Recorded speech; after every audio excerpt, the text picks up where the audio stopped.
नमस्कार, आप देख रहे हैं एक्सप्रेस एमपीसीजी न्यूज और मैं हूं आपके साथ रवीक्षा शर्मा। चलिए रुक करेंगे आज की ताजा खबर की ओर। छत्तीसगढ़ के उप मुख्यमंत्री अरुण साव ने ऑपरेशन सिंदूर पाकिस्तान की पोल खोलेगा 59 सदस्यों का डेलीगेशन को लेकर कहा कि पहलगाम की घटना के बाद जिस तरीके से, जिस बहादुरी और जिस योजनाबद्ध तरीके से पाकिस्तान के अंदर 100 किलोमीटर तक घुसकर आतंकवादियों के ठिकानों पर कार्रवाई की भारत ने, और उसके बाद का जो दृश्य दिखा पाकिस्तान में कि आतंकवादियों के जनाजे में पाकिस्तानी सेना और पाकिस्तान पुलिस के लोग, वहां के राजनेता, सेना के अधिकारी शामिल हुए, ये पूरी तरह से स्पष्ट हो जाता है कि पाकिस्तान आतंकवादियों की सरपरस्ती कर रहा है, आतंकवादियों को पाल पोस रहा है, जो दुनिया के लिए खतरा है। और जिस प्रकार से पाकिस्तान ने भी भ्रम फैलाने की कोशिश की, वास्तविकता सामने आए, दुनिया के सामने किस प्रकार से ऑपरेशन सिंदूर संचालित हुआ, उसके बाद पाकिस्तान ने क्या क्या किया, इस सारी वस्तु स्थिति दुनिया के सामने रहे। इसलिए भारत सरकार का निर्णय बड़ा महत्वपूर्ण है कि भारत के सांसद ने प्रतिनिधि जो अलग अलग राजनीतिक दलों से हैं, दुनिया के सामने पाकिस्तान की सच्चाई, ऑपरेशन सिंदूर की सच्चाई बताए।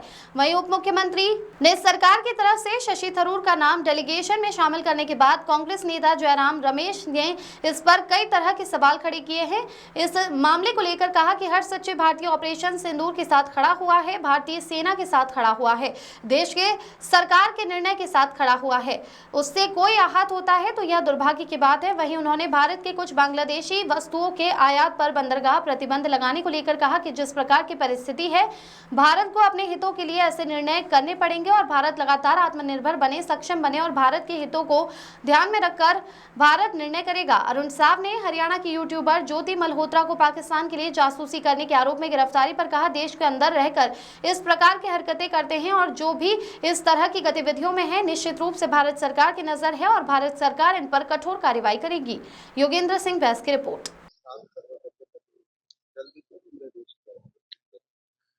वास्तव में पहलगाम की घटना के बाद जिस तरीके से, जिस बहादुरी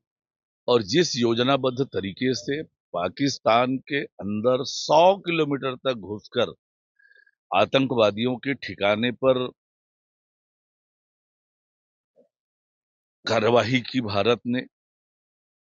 और उसके बाद का जो दृश्य दिखा पाकिस्तान में कि आतंकवादियों के जनाजे में पाकिस्तानी सेना और पाकिस्तानी पुलिस के लोग, वहां के राजनेता, सेना के अधिकारी शामिल हुए, ये पूरी तरह से स्पष्ट हो जाता है कि पाकिस्तान आतंकवादियों की सरपरस्ती कर रहा है, आतंकवादियों को पाल पोस रहा है, जो दुनिया के लिए खतरा है। और जिस प्रकार से पाकिस्तान ने भी भ्रम फैलाने की कोशिश की, वास्तविकता सामने आए दुनिया के सामने कि किस प्रकार से ऑपरेशन सिंदूर संचालित हुआ, उसके बाद पाकिस्तान ने क्या क्या किया, ये सारी वस्तु स्थिति दुनिया के सामने जाहिर हो। इसलिए भारत सरकार का ये निर्णय बड़ा महत्वपूर्ण है कि भारत के संसद के प्रतिनिधि जो अलग अलग राजनीतिक दलों से है, दुनिया के सामने पाकिस्तान की सच्चाई, ऑपरेशन सिंदूर की सच्चाई बताएं।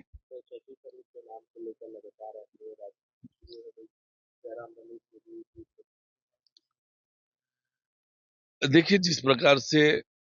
हर सच्चे भारतीय ऑपरेशन सिंदूर के साथ खड़ा हुआ है, भारतीय सेना के साथ खड़ा हुआ है, देश की सरकार के निर्णयों के साथ खड़ा हुआ है,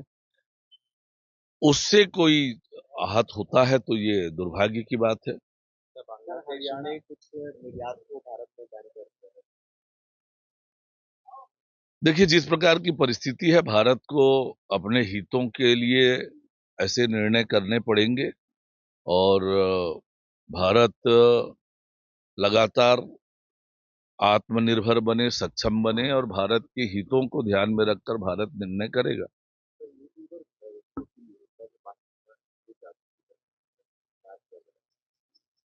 देखिए, दुर्भाग्यजनक है कि इस देश के अंदर रहकर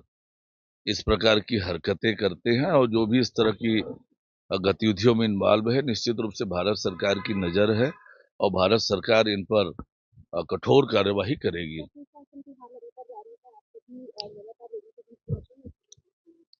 निश्चित रूप से यह सरकार का बहुत बड़ा अभियान है, वैष्णव के सुशासन का और जनता के प्रति सरोकार का ये बड़ा अभियान है, जनता के समस्याओं का वहीं पर जाकर निराकरण करना हमारे माननीय मुख्यमंत्री विष्णुदेव साय जी, हमारे मंत्रीगण, हमारे विधायकगण, सांसदगण और अधिकारीगण प्रत्यक्ष रूप से जाकर